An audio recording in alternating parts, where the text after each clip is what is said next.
au cours de l'été, on a une multitude de représentations de pièces, plus ou moins connues d'ailleurs, de Molière.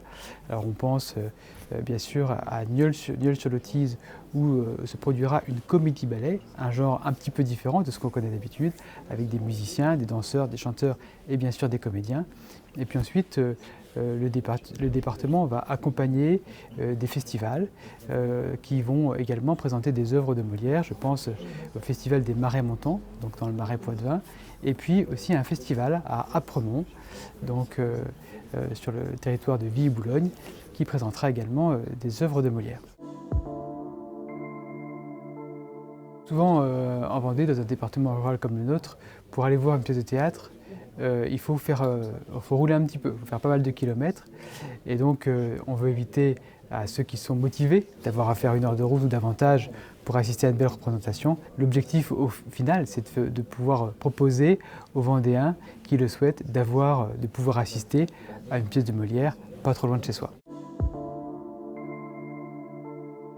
C'est lui tout seul qui fait le travail. Pourquoi un classique devient un classique, c'est qu'il continue à toucher. C'est pas théorique, c'est très concret, très pratique. Il y a des auteurs qui disparaissent, et il y en a d'autres, non. Alors peut-être qu'on l'a érigé en monument national à un moment, voilà, mais n'empêche que il dure, et parce que ce qu'il a épinglé au XVIIe siècle, c'est toujours à épingler aujourd'hui.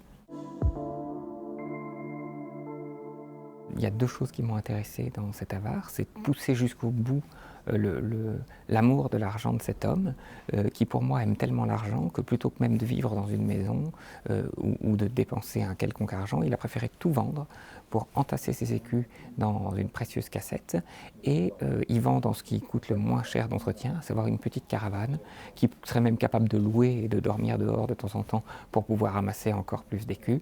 Et dans cette caravane, il vit avec ses enfants, les amis de ses enfants, des domestiques qui ne payent sûrement pas.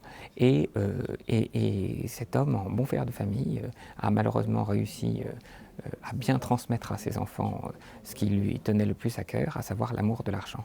Et donc dans notre avare, non seulement l'avare aime l'argent, mais tout le monde est obsédé de ce magot du père. Ce sont vraiment des hommes de notre temps qui racontent cette histoire, et là on constate qu'elle a encore beaucoup de choses à nous dire.